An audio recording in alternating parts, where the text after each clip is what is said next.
দীর্ঘ ১৭ বছর পর দেশে ফিরছেন বিএনপির ভারপ্রাপ্ত চেয়ারম্যান তারেক রহমান। তার স্বদেশ প্রত্যাবর্তন ঘিরে উজ্জীবিত নেতাকর্মীরা, দেশজুড়ে সাজ সাজ রব। তারেক রহমানের নিজ জেলা বগুড়ায় বইছে খুশির বন্যা। ব্যানার ফেস্টুনে ছেয়ে গেছে সড়ক, এমনকি বগুড়া শহরে সূত্রাপুরের একটি বাড়ির সংস্কারের কাজ চলছে।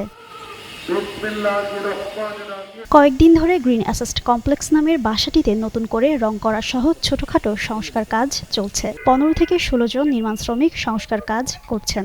রঙের কাজ শেষে এখন চলছে ধোয়া মোছা ও আসবাব সাজানোর কাজ। ১৯৯৬ থেকে ১৯৯৭ সাল পর্যন্ত তারেক রহমান বগুড়ায় এসে শহরে সূত্রাপুর রিয়াজ কাজী লেনে চম্পামহল নামের একটি বাসভবনে থাকতেন।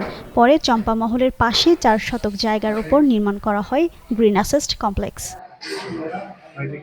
তাই এলো ইনোভার, যেন আপনি লাইফে থাকেন রেডি প্রতিদিন।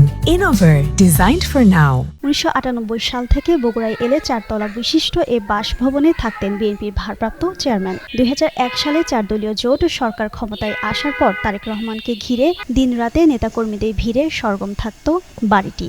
তারেক রহমান লন্ডন যাওয়ার পর দীর্ঘ সময় বাড়িটি তালাবন্দি অবস্থায় ছিল।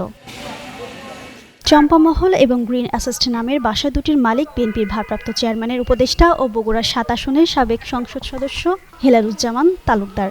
বাসাটির সংস্কার কার্যক্রমে তিনি দেখভাল করছেন।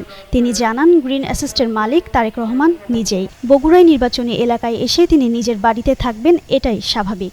নিজের বাসা থাকার বিষয়ে কাউকে আগে থেকে বলার প্রয়োজন নেই। তিনি এ কমপ্লেক্সে দেখভালের দায়িত্বে আছেন।